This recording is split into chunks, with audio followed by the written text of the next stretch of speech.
Hey everyone. Today I just wanted to go through creating an agent together just to see the different ways you can play around with things using rail tracks. Uh, this agent wasn't coded before, so I'll be coding it with you live and we'll go through things together. So I had an idea about the agent. I was thinking we can make a prime video agent that mimics the X-ray behavior. So if you're not familiar with that feature on Prime Video, it's basically where if you pause any show or movie, you will see this list pop up that basically tells you the actors or actresses in the scene, and these are clickable, and you can learn more information about them. So yeah, we can start. We can keep things simple. You can see there's some folders, but these are from our previous demos, not related to this one. So let's just make a new file and call it xray_agent.py. Okay. We can begin by importing our library and quickly get started in naming it. So we can call it xray agent, create an agent node, and then you can just give it a name. I'll just give it prime video agent. We can give it a system message. Do you recognize actors in a given photo? So yeah, we can start simple and then we can keep, getting complex as we go. For the LLM, let's just use one of the Gemini models today. If you're like me, you're probably not familiar with their naming conventions because they change a lot. So we can just go to Gemini, search up the models. Okay. Yeah, usually the Flash models are quite powerful. And we can see this one supports image, so we select it. We will pass that here. And that's kind of it for now. We can go back to the next step, and which is creating a flow. Okay, let's just call it prime video flow, and we'll just call it a flow. You can name it for your tracking in the visualizer, so we'll call it prime video flow. Let's call it v0, just for fun. And then entry point will just be the agent itself for now. So because we want to pass an image to this agent, we will have to create a user message, which we can do using rt.llm message. And if you look at the typing here, there's a content and an attachment. So content is just who are the people in this photo. And then attachment, this is where you attach your image. So let's use this one here, the cast of Lord of the Rings. We can take a screenshot, and this would mimic pausing on Prime Video, so this should pop up over here soon. Okay, let's just rename it to screenshot. Cool. And now we can get it as screenshot.png. Now we can run our flow. Basically, just have to invoke it and pass this message that we created to it. We can also print this. There's a library I really like using called Rich for formatting print statements in Python. We'll just import that. And just to see what's happening, we will enable logging using rail tracks. Okay, so we can just run sandbox agent xray agent.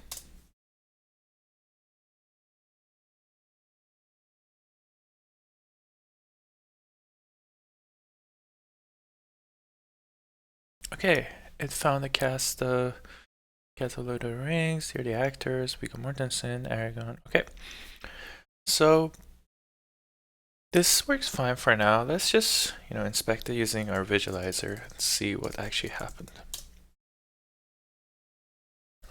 Okay. Come to here. We just have to refresh so it reads the new data. Okay, we see the V0 run, some costs, some tokens. We can analyze all of that in the input, output, and our user message. And you can kind of see this is a one node agent. There was no tools involved, but we can improve things a bit. So we can make use of the structured outputs that LLMs are capable of. So we will just import a base model from Pydantic.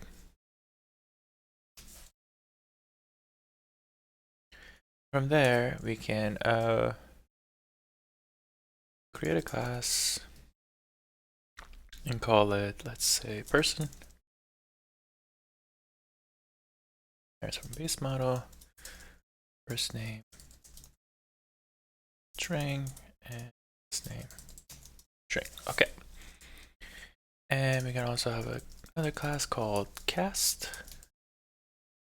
That is basically a list of, you can just call it cast, and then type it to be a list of person.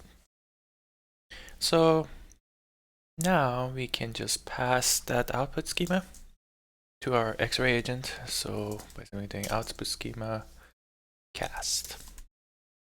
And in a second, you can see here that we have a response object, but inside this response object, we now have content, message history, and structured. And structured is basically the structured output that we have gotten out.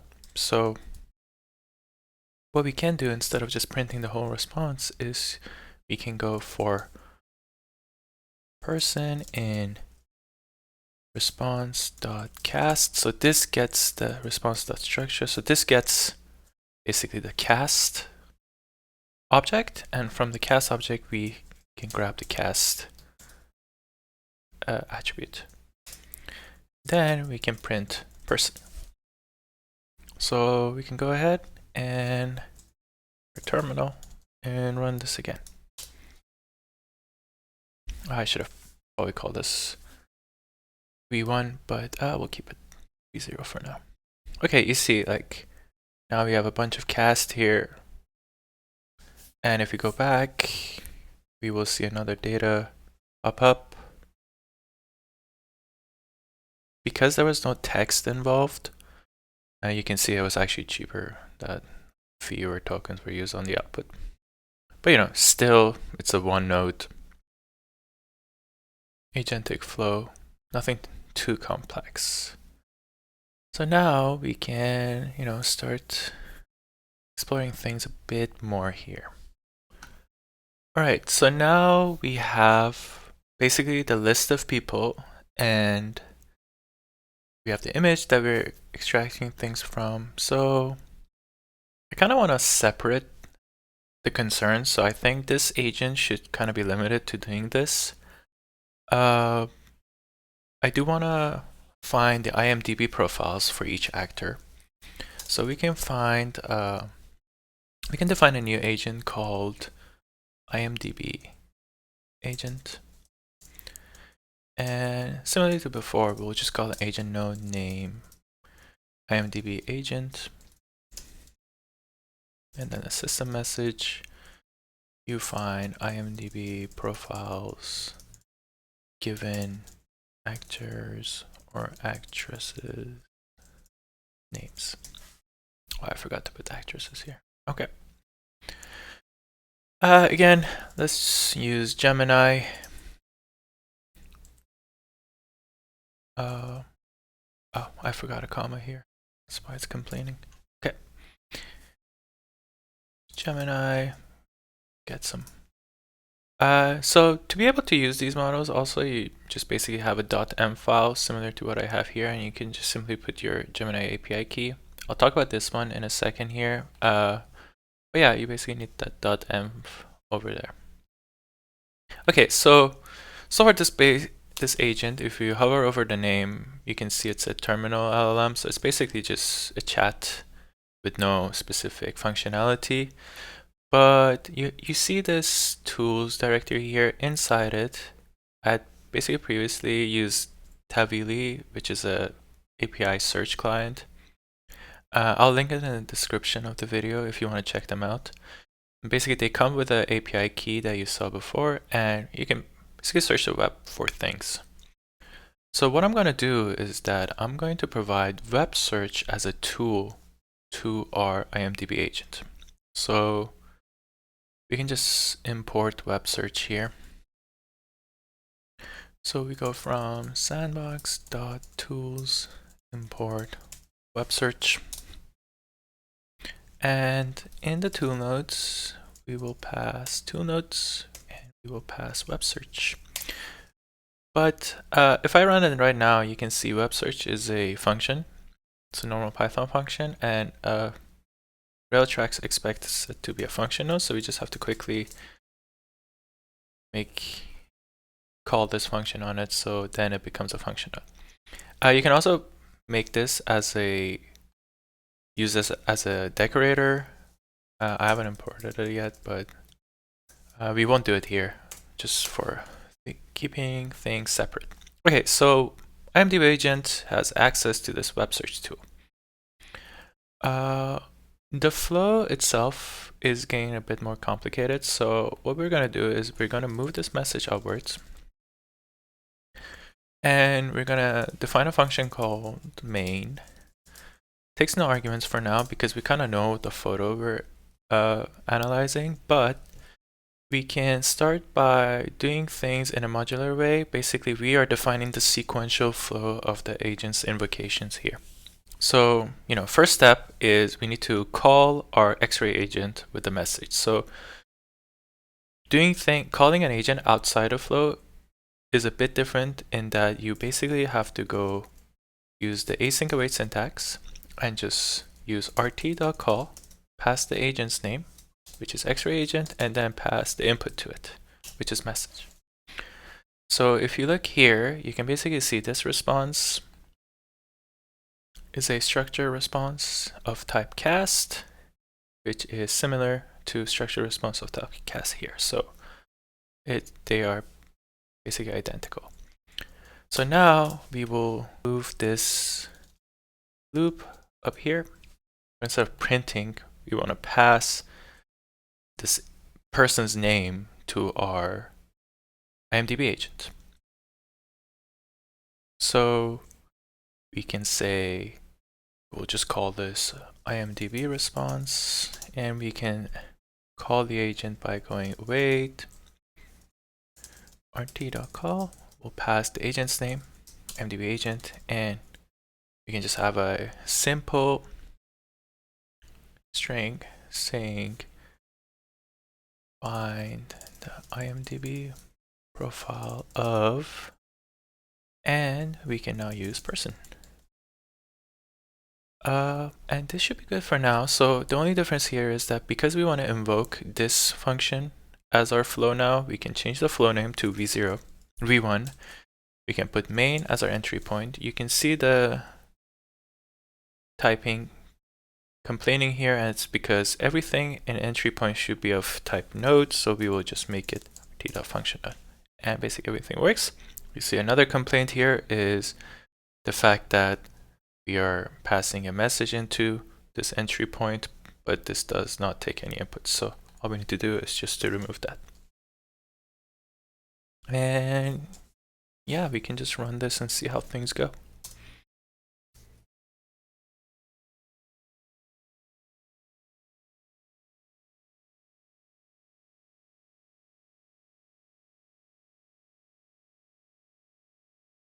Okay, so everything is done, and we see execution was saved. We'll go through our visualizer, refresh. You can see the search URL result, but it's just this one giant object that is kind of hard for us to navigate through. And it's basically doing things a bunch of times together too. So as you see, the visualizer is quite helpful for debugging things. We can see actually what is happening. Okay. So main was our entry point. You can see the prime video agent happened once. And then the IMDb agent, he calls this web search tool once to find things. And you can inspect the inputs outputs of every web search tool. And you can get some more info regarding the LLM calls of each agent. Okay, so I'm gonna continue making this thing more refined. So what I'm gonna do now is quickly inspect this type, and if I go here, we see that it's only a content and a message history. So I want to actually add a response type to it as well. So it will be super simple. We'll call it link base model again, and we'll just call it IMDb link, which is a string. And we can simply pass that to our IMDb agent as an output schema, just to simplify things. So should be link. Okay. Let's just name this v2. Clear our terminal and run things. Okay, things have finished running. Let's inspect the visualizer. Go back out of this one, call the v2. Okay. And as you see, you now have a second thing here called structured LLM link. The reason you have this is because structured response does add a layer on top of your previous agent, so you see another agent actually kind of get appended to it. But if we now look at everything, we see the output of each agent, and again, the visualizer, you see like the structured response agent is also called. This is mainly for debugging purposes, and if you actually look at the output of the structured response agent, we have our link. Okay, so now just to put everything together, we really want things to be fully Pythonic, so we want our function to actually return and take an input. So we basically go path, and then it's a string. We return a list of strings. And okay, so what we can do is we can move this image, this for loop here, pass the string here,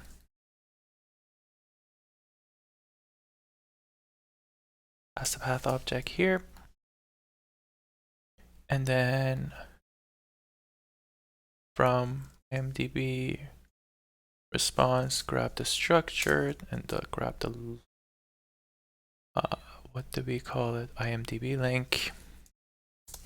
We can append that to our return object, which would be link.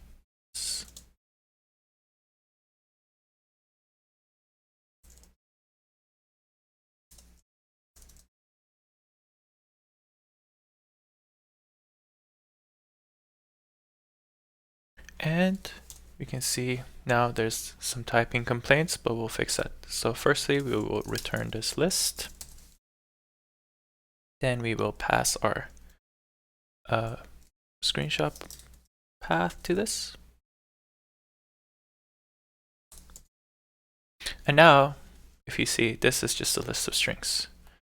And for ease of use, we can just print this. And we can clear everything. Okay, perfect. Let's run this. Okay, perfect.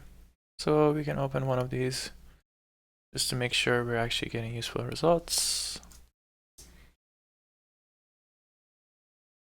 Oh, there we go. Viggo Mortensen's. Okay. Well, I hope you enjoyed this tutorial. Well, I'll leave a couple of links in the descriptions to our Discord, to our GitHub, if you have any questions. Take care.